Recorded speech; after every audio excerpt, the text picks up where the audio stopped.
हमारे पास next hormone है growth hormone. Growth hormone यानी कि गोनाडोट्रोपिन हार्मोन के नाम से भी ये जाना जाता है। तो ग्रोथ हार्मोन का फंक्शन क्या होगा कि हमारे ग्रोथ को कंट्रोल करेगा कि एक पर्सन में नॉर्मल जो ग्रोथ होता है कि एक पर्सन में नॉर्मल ग्रोथ को रेगुलेट कौन करेगा, जीएच यानी ग्रोथ हार्मोन। ठीक है, अगर हमारे शरीर में ग्रोथ हार्मोन का अमाउंट क्या हो जाए कि अगर ज़्यादा हो जाए, अगर सपोज करते हैं कि ग्रोथ हार्मोन एक्सेस अमाउंट में रिलीज होना स्टार्ट हो जाए तो क्या होगा कि एक पर्सन जाइगेंटिक हो जाएगा, जिसको हम लोग बोलेंगे जाइगेंटिज्म।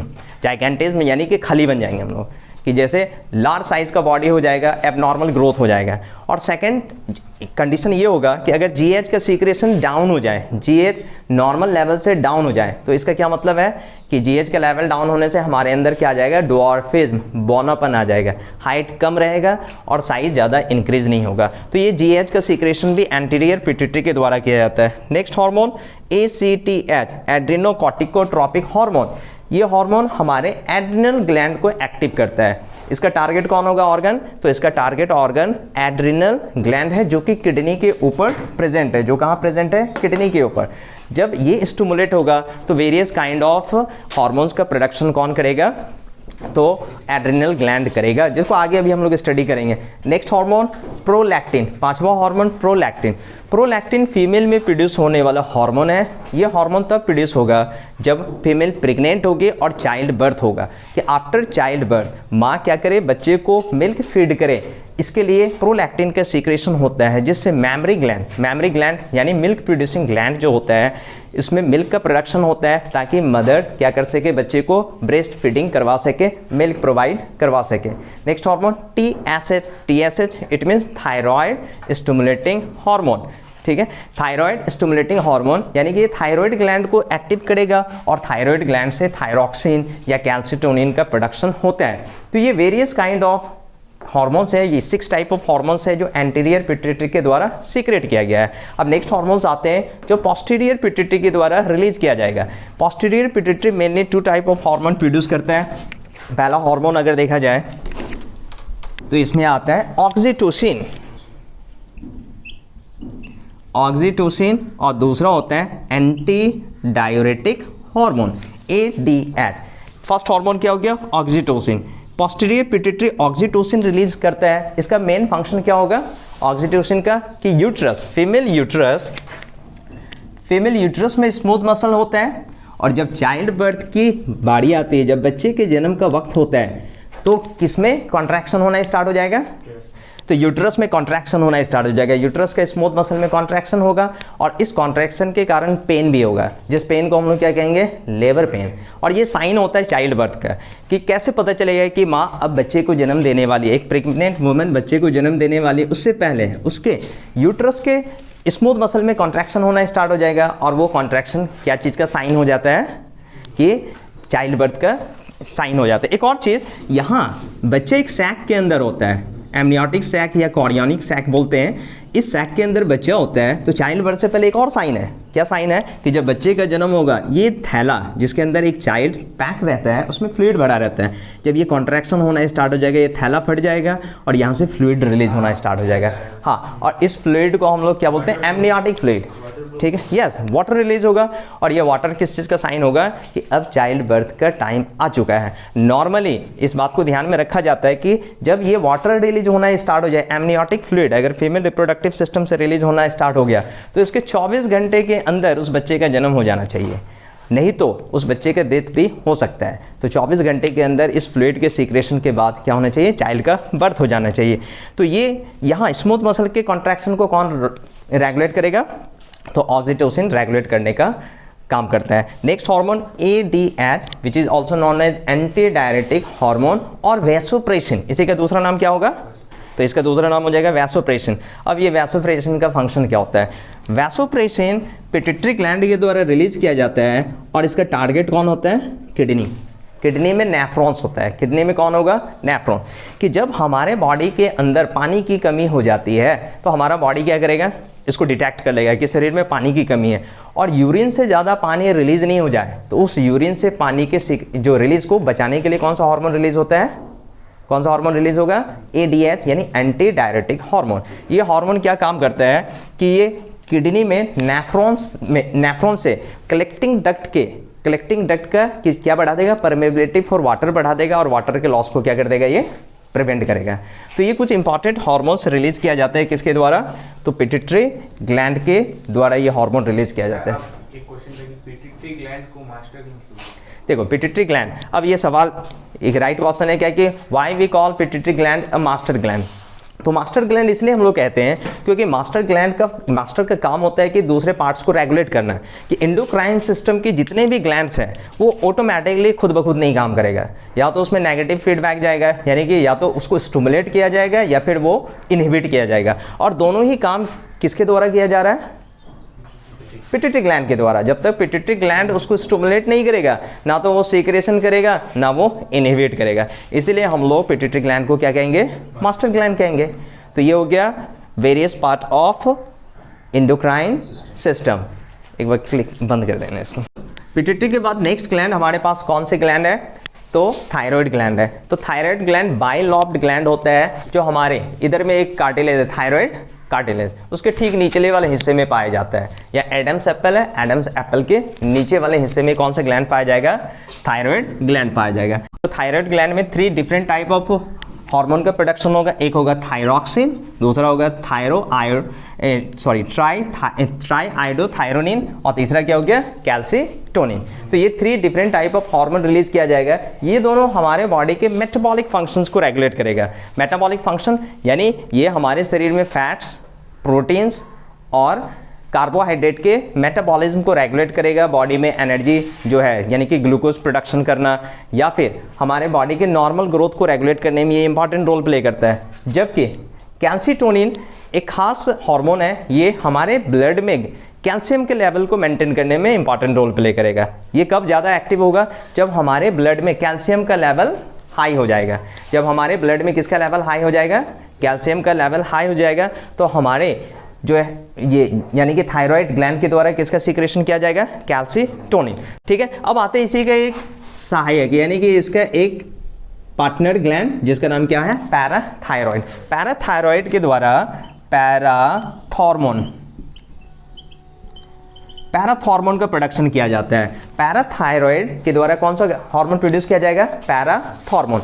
अब आते हैं कि ये पैराथॉर्मोन क्या काम करेगा, तो parathormone antagonistic to calcitonin, calcitonin का उल्टा काम करेगा, कि जो काम कैल्सीटोनिन करता है उसका उल्टा काम ये करेगा। क्या काम करेगा, जब हमारे ब्लड वेसल के अंदर कैल्शियम लेवल ड्रॉप कर गया है, कैल्शियम लेवल ड्रॉप कर गया है, तो हमारी हड्डियों से कैल्शियम को विड्रॉ करके ब्लड में डालने का काम कौन करेगा, तो पैराथॉर्मोन करेगा। तो पैराथॉर्मोन और कैल्सीटोनिन ये दोनों कैल्शियम के लेवल को कंट्रोल करने में इंपॉर्टेंट रोल प्ले करता है।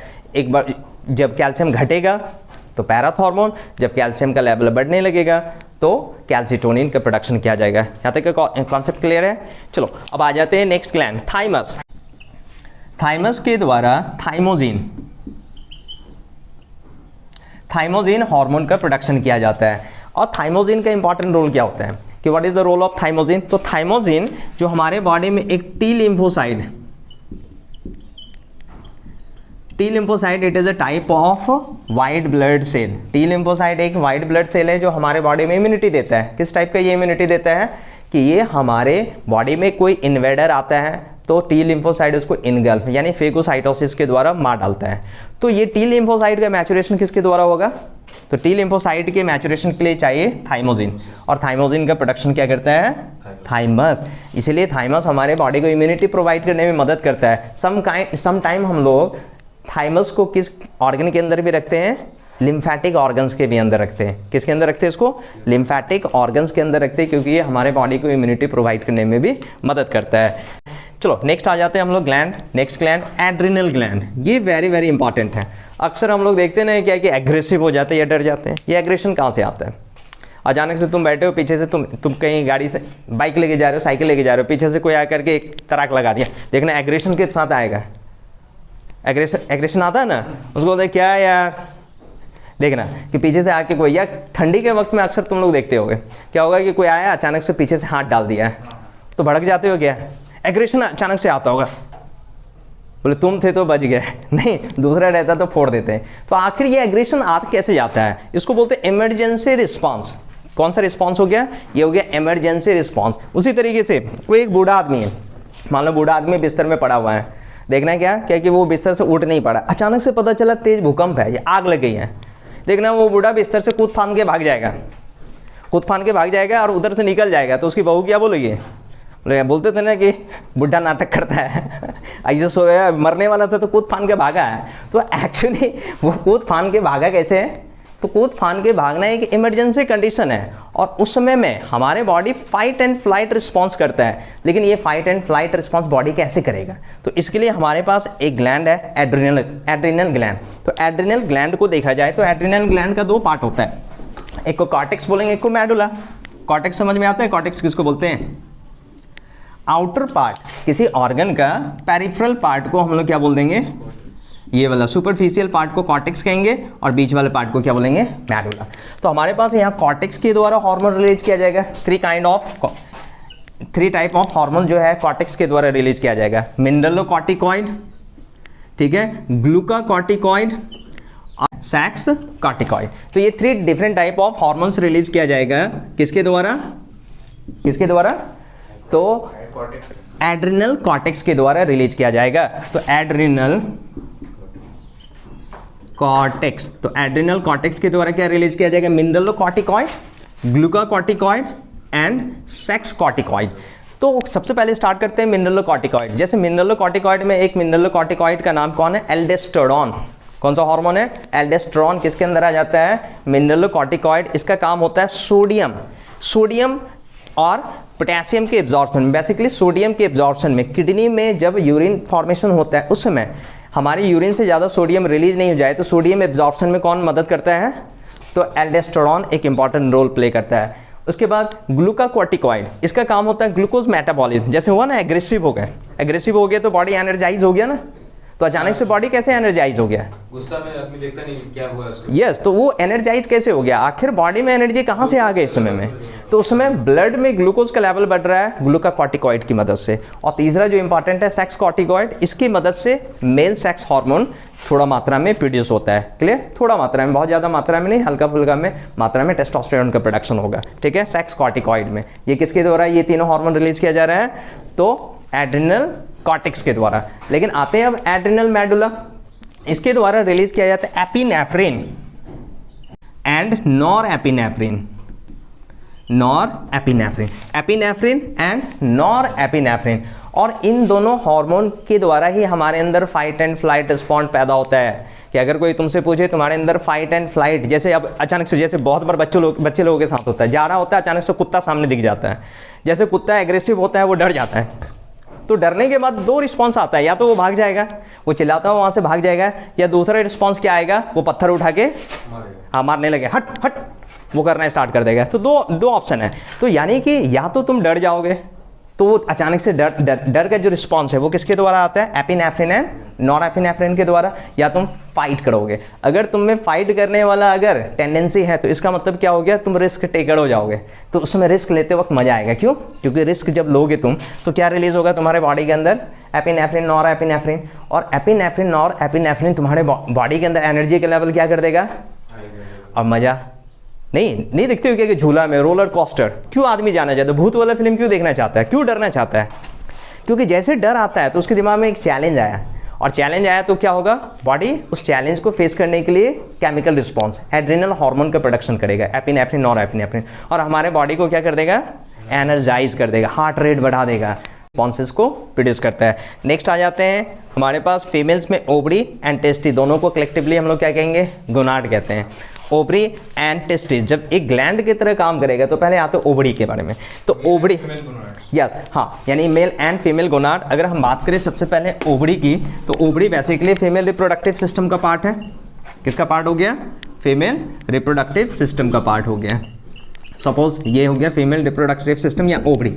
तो ओवरी के द्वारा एक हार्मोन प्रोड्यूस किया जाता है, कि वो हार्मोन कौन सा हार्मोन होगा, तो एस्ट्रोजन। एस्ट्रोजन का इंपॉर्टेंट रोल क्या है, तो एस्ट्रोजन फीमेल के यूट्रस का लाइनिंग, जिसको हम लोग कहते हैं क्या, इंडोमेट्रियम वॉल, तो इंडोमेट्रियम वॉल को प्रिपेयर करने का काम किसका होगा, एस्ट्रोजन का। और सेकंड फंक्शन क्या होगा, secondary sexual characteristics of female, कि फीमेल के सेकेंडरी सेक्सुअल कैरेक्टरिस्टिक्स को रेगुलेट करने का काम कौन करेगा, तो एस्ट्रोजन करेगा। तो कुल मिला जुला के ये फीमेल के रिप्रोडक्टिव सिस्टम को रेगुलेट कर रहा है। दूसरा एक और हार्मोन रिलीज किया जाएगा, प्रोजेस्टेरॉन। प्रोजेस्टेरॉन का इंपॉर्टेंट रोल होगा कि इस वॉल को मेंटेन रखना। एस्ट्रोजन इस वॉल को प्रिपेयर किया था और इस वॉल को मेंटेन रखने का काम किसका होगा? प्रोजेस्टेरॉन का होगा। जैसे फीमेल में मेंस्ट्रुअल साइकिल होता है 28 डेज का, तो याद रखना कि ओव्यूलेशन के बाद 14 डेज के अराउंड क्या होता है? ओव्यूलेशन। ओव्यूलेशन के बाद यहाँ से एग रिलीज होगा। अगर ये एग फर्टिलाइज हो गया है तो इस लाइनिंग की जरूरत है, ठीक है। अगर ये एग फर्टिलाइज हो गया है तो इस लाइनिंग की जरूरत है। और कौन सा हार्मोन रिलीज होता रहेगा? प्रोजेस्टेरॉन रिलीज होता रहेगा। लेकिन मान लो क्या कि ये फर्टिलाइजेशन हुआ ही नहीं। अगर फर्टिलाइजेशन नहीं हुआ तो आफ्टर 24 to 48 आवर्स ओवम क्या होगा? डेड। ओवम क्या हो जाएगा? डेड। फर्टिलाइजेशन नहीं हो पाया। अगर फर्टिलाइजेशन नहीं हुआ तो क्या इस यूट्रस के वॉल की जरूरत है हमें? बिल्कुल नहीं है। तो यूट्रस का वॉल डीजेनरेट होगा। लेकिन डीजेनरेट कब होगा? जब प्रोजेस्टेरॉन का लेवल ड्रॉप कर जाएगा। तो प्रोजेस्टेरॉन का लेवल जैसे ड्रॉप कर जाएगा, यूट्रस का वॉल धीरे धीरे करके ब्रेक होने लगेगा और फीमेल में क्या होने लगेगा? मेंस्ट्रुअल फ्लो स्टार्ट हो जाएगा। तो मेंस्ट्रुअल साइकिल में जो मेंस्ट्रुअल फ्लो या मेंस्ट्रुएशन कहते हैं, वो मेंस्ट्रुएशन किसके द्वारा रेगुलेट होता है? प्रोजेस्टेरॉन के द्वारा। एक और चीज़ याद रखना, अगर फीमेल प्रेग्नेंट हो गई तो लगातार 9 मंथ तक क्या रिलीज होता रहेगा? प्रोजेस्टेरॉन फीमेल में रिलीज होता रहेगा। और उस 9 मंथ में फीमेल में क्या ड्रॉप नहीं होना चाहिए? प्रोजेस्टेरॉन का लेवल ड्रॉप नहीं होना चाहिए, ठीक है। अगर प्रोजेस्टेरॉन का लेवल ड्रॉप कर जाए तो क्या होगा? फीमेल में मिसकैरेज, ठीक है। और आजकल जिस तरीके का इमोशनल स्ट्रेस, अनबैलेंस डाइट है, तो बहुत सारे महिलाओं में ये प्रॉब्लम देखा जाता है आजकल मिसकैरेज का जो रेशियो है बढ़ा है पहले के कंपैरिजन में। तो इसमें इंपॉर्टेंट रोल कौन प्ले करता है? ठीक है, मेंटल स्ट्रेस, इमोशनल स्ट्रेस। इसके अलावा जो ड्रग या मेडिसिन हम लोग यूज़ करते हैं, बहुत सारे ऐसे मेडिसिन होते हैं जो प्रोजेस्टेरॉन लेवल को ड्रॉप कर देता है और जिसकी वजह से मिसकैरेज हो जाता है, ठीक है। सब कुछ नहीं चलता। हाँ, हम लोग जितना बुद्धिमान बनते जाते हैं ना, देखना समस्या है उतना खुद पकड़ के लेकर आते हैं। बुद्धिमान होने का मतलब ऐसा नहीं होता है। जिस इंसान को भूत के बारे में पता ही नहीं, क्या परेशान रहेगा भूत से? जिसको पता चल गया इधर भूत रहता है तो अब परेशान होना स्टार्ट हो गया। हाँ, खासकर जैसे बायो जो पढ़ता है ना, उसमें एक समस्या होती है। साइंस पढ़ने में जो बायो पढ़ता है उसमें एक समस्या क्या है, क्या कि जैसे जैसे नॉलेज मिलने लगता है ना, तो वो अपने बॉडी के साथ उन सारी चीज़ों को फील करना स्टार्ट करता है। वो पढ़ा थोड़ा सा कि इधर में किडनी होता है, किडनी में प्रॉब्लम होगा तो बैक पेन होना स्टार्ट हो जाएगा। किसी दिन अचानक से बैक पेन हो गया। अब किसी दिन अचानक से बैक पेन हो गया तो वो ऐसे चेक करना स्टार्ट करेगा, भाई इधर में दर्द कर रहा है ठीक है, तो क्या हो गया भाई? तो ऐसा तो नहीं कि मेरा जो है किडनी में प्रॉब्लम हो गया और वो गलती से एक्सरसाइज करता हो और वो सप्लीमेंट लेता हो, तो पक्का उसको डाउट हो जाएगा कि अगर वो एक्सरसाइज करता हो और वो सप्लीमेंट लेता हो तो उसके दिमाग में एक ही बात क्लिक करेगा, इधर में किडनी होता है और इधर ही दर्द है। तो नॉलेज गेन करना एक नॉर्मल बात है, लेकिन नॉलेज गेन करने के बाद उसको अपने दिमाग के साथ स्टेबलाइज कर पाना ये थोड़ा मुश्किल होता है। हर कोई स्टेबलाइज नहीं कर पाता है। तुम्हारा नॉलेज ही कभी कभी तुम्हारा क्या बन जाता है? दुश्मन बन जाता है। तो इसी वजह से थोड़ा सा बहुत बार बहुत सारी बातों को इग्नोर करना होता है। हम जान रहे हैं लेकिन अपने ऊपर उसको लागू नहीं किया जाता है। चलो नेक्स्ट आ जाते हैं। ये तो हो गया किसके बारे में?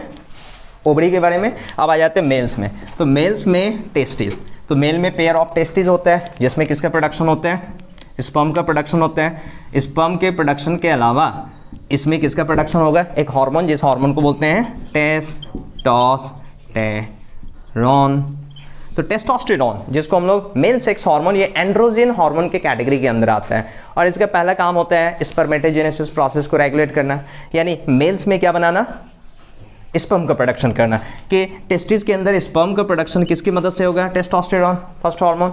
सेकेंड फंक्शन इसका एक इंपॉर्टेंट रोल होता है कि सेकेंडरी कैरेक्टरिस्टिक्स ऑफ मेल, कि मेल के अंदर सेकेंडरी सेक्सुअल कैरेक्टरिस्टिक्स है, जैसे हाइट का ग्रो हो जाना, broadening of chest, deepening of voice, body के डिफरेंट पार्ट में हेयर का ग्रो हो जाना, ठीक है, जो सेक्सुअल डिज़ायर का पैदा होना। तो ये सारी चीज़ किसकी वजह से होता है? Testosterone hormone. तो यही सारा जो ग्लैंड्स है वो एंडोक्राइन सिस्टम का पार्ट है और ये डिफरेंट टाइप ऑफ हार्मोन का प्रोडक्शन करके हमारे बायोलॉजिकल फंक्शन को रेगुलेट करने का काम करते हैं। ठीक है, चलो तो आज के क्लास इतना ही रहने देते हैं। ठीक है।